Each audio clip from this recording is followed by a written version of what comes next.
So in this segment, we're going to be talking about EU firms. Some EU firms are refusing to do deliveries over a Brexit tax change, and so it's important to note that this isn't a change that's occurred because of Brexit in terms of tax change. But what's happened is EU countries are being lumped in with non-EU countries with regards to how VAT is paid within the country on certain products within a certain price range. That sounds very nebulous, I know, but once we dig into the article, it will make a lot more sense in terms of what's actually going on here. Maybe the situation won't actually make sense entirely, because I still don't 100% understand what's going on here, like why the rules this way. But some EU specialist online retailers have said they will no longer deliver to the UK because of tax changes which come into force on January 1st. Bicycle parts firm Dutch Bike Bits, the Dutch love their bikes, and more power to them, said from now on it would ship to every country in the world except the UK. We are forced by British policy to stop dealing with British customers, it said on its website. Another firm, Belgian-based Beer on Web, said it is now shunning the UK due to Brexit measures. The companies are angry because they now face higher costs and increased bureaucracy in order to comply with UK tax authorities. However, it is unclear how many have taken this drastic step of refusing all UK orders. At the same time, international companies such as FedEx, Federal Express, that's FedEx, I think, and TNT have said they are levying additional charges on shipments between the UK and the EU. So what it looks like here, it looks like it's a UK issue, and so it's mainly going to be put on products coming to the UK from the EU. And what that means is it's the consumer that's going to have to pay these increased costs, and also the consumer who may not actually get access to these products. So these shipping companies are saying it reflects the increased investment they are taken to adjusting with the system, and they're obviously going to make a buck off this because that's who these companies are. The move follows changes in VAT rules brought in by HMRC and Customs on January 1st. VAT is now being collected at the point of sale rather than point of importation. This essentially means that overseas retailers sending goods to the UK are expected to register for a UK VAT and account for it to HMRC if the value is less than €150 or £135. And the thing I don't understand is, why is the barrier so low for that? Why if you're selling products that are worth £300, £400, £500, and you don't need to register for a VAT account? Why the rules this way? I don't understand. Government spokesperson said the new VAT model ensures goods from the EU and non-EU countries are treated in the exact same way, and that UK businesses are not at disadvantage by competition from VAT-free imports. The new system also addresses the problem of overseas sellers failing to pay the right amount of VAT on sales of goods already in the UK at the point of sale, raising an anticipated £300 million a year. So there's not that much money. I mean, it's a very minuscule amount, and it's going to cause absolute havoc with EU companies trying to export to the UK, and it's going to obviously impact the British consumer. So clearly, HMRC need to come up with a much better solution than what they have now. So many EU businesses which currently sell goods to the UK will have already registered for UK VAT under existing rules, and HMRC is working very closely with those who haven't to ensure they comply with the rules. And these rules are nonsensical, I believe. So Adam French, from Which, consumer rights expert, said consumers would be frustrated if the new VAT rules applied. If the new VAT rules were applied in a way that causes significant inconvenience, it's vital the government makes it clear to consumers as well as traders what the changes as a result of Brexit mean for them and how they should shop. It should also work to ensure UK consumers can retain access to a wide range of competitively priced and quality goods. But the thing is here, if these companies refuse to start selling to the UK because they have to pay a flat fee, which is something we'll be talking about in a few minutes because I think it's lower down in the article, what that means is there's going to be far less availability of products. And if you're one of those Brexiteers who say this is great, we can buy British products and blah blah blah, the thing is, what if we don't actually make those sort of products, or what if we have overvalued products, overpriced them, or are lower in quality than the EU counterparts? Then what you're doing is just impacting the consumer.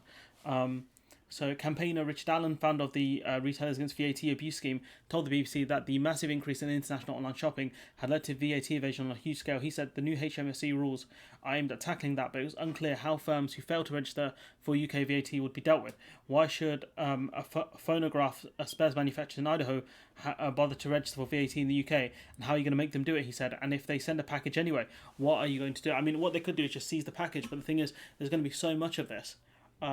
People, Chinese owned websites, things like Shein. I think they're a Chinese company.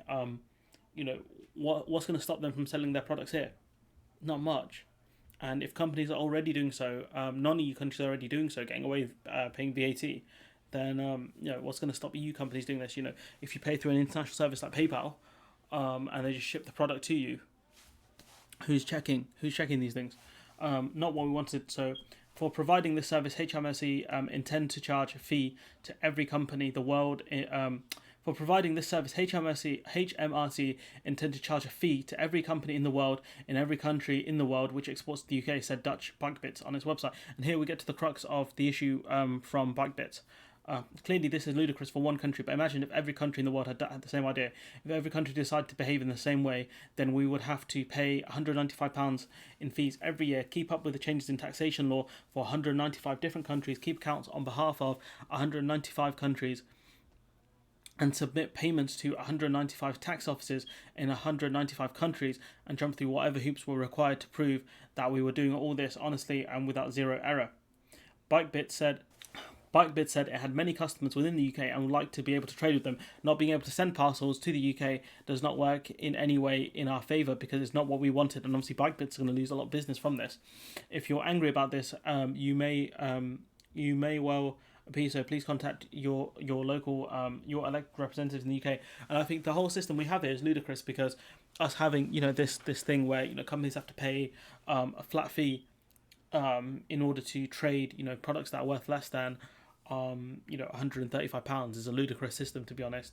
They have to be 100% accountable, and these companies are going to be far more, and so companies are going to be far more reluctant to do business with the UK. And it's EU businesses who have to jump through this hoop, which wasn't there before, and sounds like it came to a surprise to a lot of EU businesses, which is very strange. Temporary. Other firms have held out the hope that their ban on exports to the UK might prove to be temporary. Scandinavian Outdoor, which is based in Finland and sells outdoor clothing and equipment, posted a message saying no delivery to the UK for now. In a further message explaining its decision, it said, due to Brexit, we have temporarily closed our store from UK-based customers.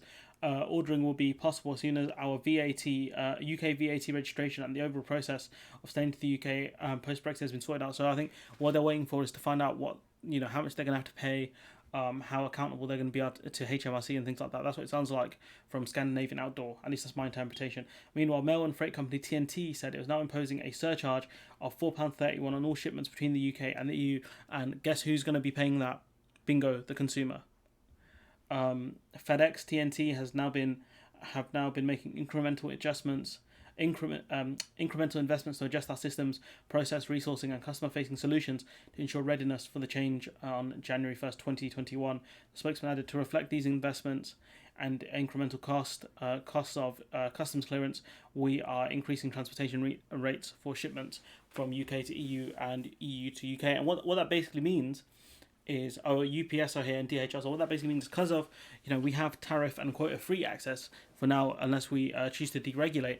But because there are customs declarations, what that means is that's a lot more paperwork that has to be done for someone else, and that's a lot more money that has to be paid in terms of admin. But that's a separate issue for a separate video, I suppose. The main issue here is the £195. Where has it gone? That they have to pay to the HMRC. So 100 and what was it? 30. There it is. The £135 they have to pay for an account at HMRC, but also they're going to have to be absolutely accountable to HMRC for anything that goes wrong. But the question is, if companies just decide to start shipping things en masse, and HMRC and the border force won't be able to deal with it, you're gonna have a lot of seized packages. What do you do with that sort of stuff? Do you just charge the the purchaser the VAT at that point? I don't know what happens here. It's very strange. but this is not a great system, and I don't know what the EU systems are for dealing with payments of VAT.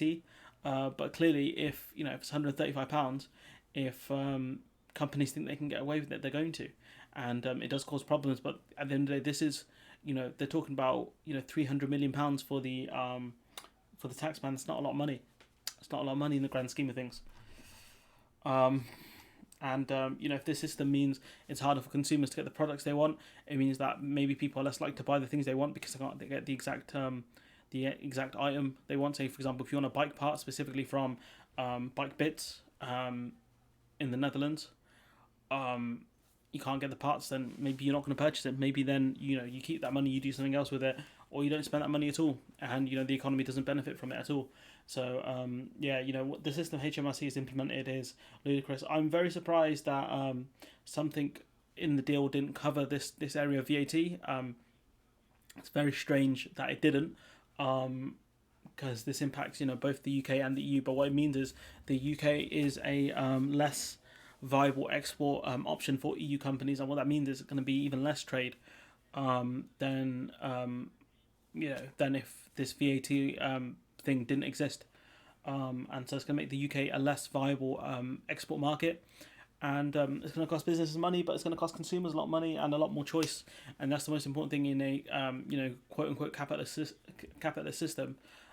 You need things like choice and competition, and although in a lot of industries that stuff's false, here we have companies that are going to struggle to export to the UK and have decided to pull exports for now, and that's going to impact them, but it's going to impact the consumer as well.